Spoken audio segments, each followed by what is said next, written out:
In this video, we are unboxing and reviewing the Supernatural Tarot Deck and Guidebook.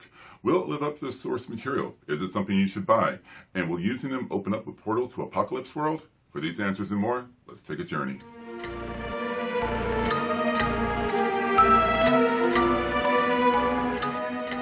What's up, Wildcards? Welcome back to the channel. If you're new here, this is Wildcard Journeys. I'm your host, Eric, and I hit the road to make videos about the paranormal, various urban legends, or whatever I might encounter out there on the road. If that's your kind of traveling, consider subscribing, and welcome to the journey. Now, I know what you're probably wondering. If you make travel videos, why are you making a video about tarot cards? Good question. Well, when I started my channel, it was about learning how to read the tarot. And I've been a fan of the show Supernatural since it started back in 2005.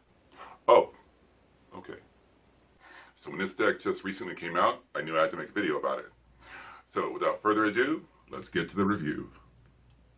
Okay, let's get started. And no, this video is not about a tarot deck for the TV show Charmed. To the best of my knowledge, they haven't made one yet.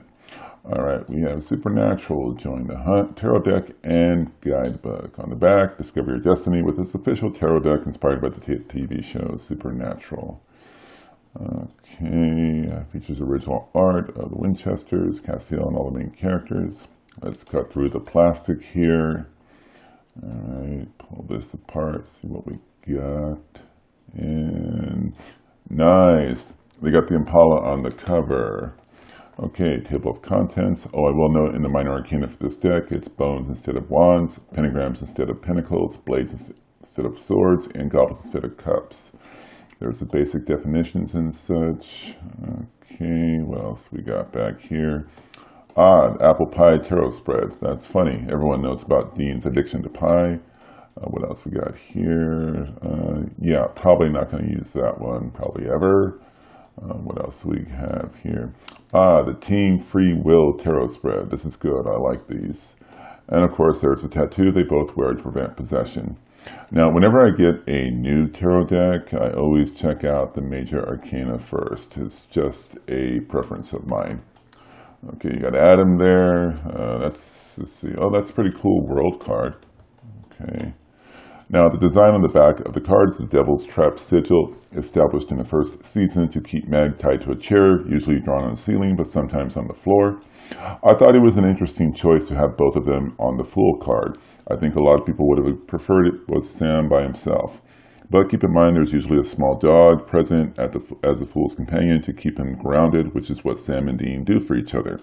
And one could debate that in the first episode they both began a new soul journey, Sam to become again the hunter he once was, and for Dean not to lose himself in the obsession that consumed their father's life.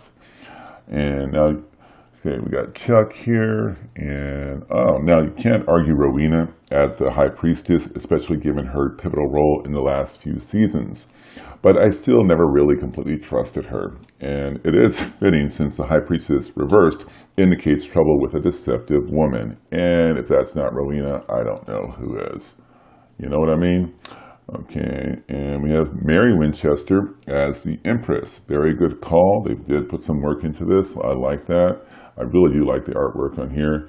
Now, we do have on this next card, John Winchester as the Emperor, which fits. It's just that he kind of looks like Tony Stark to me in this picture, or, you know, like very tired Tony Stark. Now, Billy as the Hierophant wouldn't have been my first choice, as there's always been a strong religious connotation to this card. Not really Billy. We have Sam and Jessica as the lovers. No surprise there. And the Impala as a chariot is perfect as it pertains to victory over all opposition and progress towards goals. Now, let's see. Benny, the vampire, for the strength card, when they have so many strong female characters on the show they could have picked from, I really don't get choosing Benny. Oh well. And Bobby as a hermit, again, good call. I mean, if there's anyone that's a hermit, it is Bobby with his lamp and his book. I mean, what can you say about that? Their Wheel of Fortune is pretty grim, considering it's an upbeat card. And why does the bunny always get it? Sorry, I had to throw in a Dean quote there. Right on, Donna as the Justice card. That is so fitting, and she's one of my favorite characters because she's from Minnesota, don't you know? My apologies to anyone from Minnesota. for my bad Minnesotan accent. So moving on. I guess Castiel fits as a hangman, as it's usually about sacrifice for a greater good, and his character has done so much of that. So it works, I guess. Okay, yeah. And of course, Death had one of the best, if not the best, character introductions of anyone in the entire series, with that song playing. Really, really creepy. Okay, and I guess Jodie works as the Temperance card since she's always been one of the more grounded characters. This works. Now, for the Devil card, this works because it represents confinement, such as a cage you created yourself.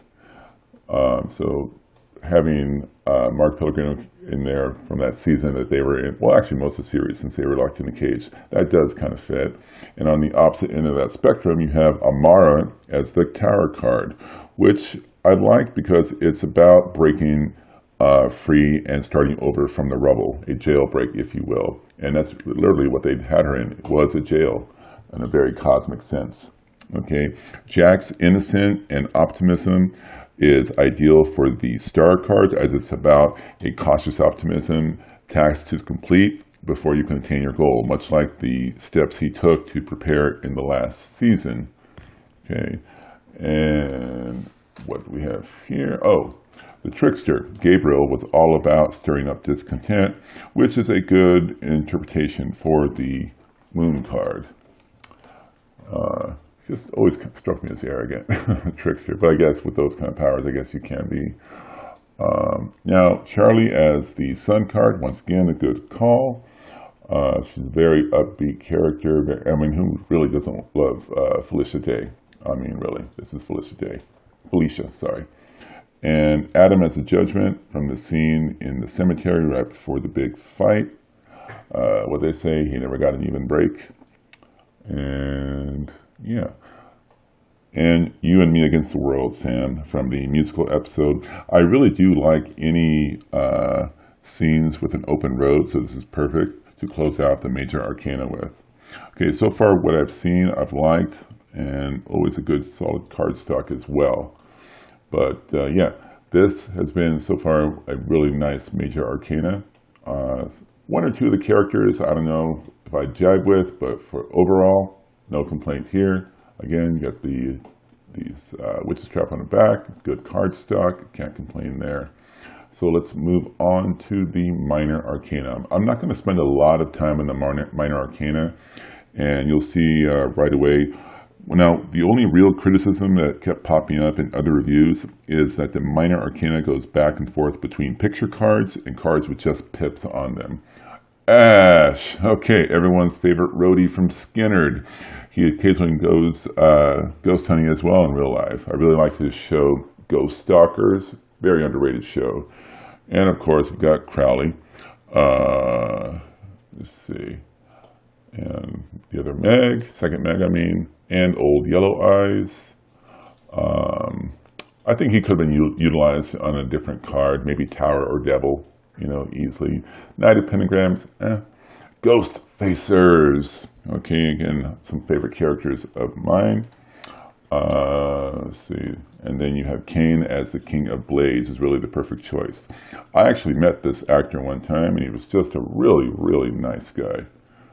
Okay, and then you have, after Kane, that's a very vicious looking blade. I like that particular card. It's just really serious looking. Then we go on from there, more blades, and of course you have Ruby, aka Mrs. Padalecki. Okay, and who do we have behind here? This next one, it was a surprise for me. The Woman in White from the very first episode. One of my favorite episodes, and just one of my favorite creatures, ghosts, that they ended up fighting. And the Ten of Blades, or Swords, is one of the most grim cards in the entire deck, as well as being prominently featured in the 12th episode of Season 4. And this is where Michael and Lucifer fall into the pit.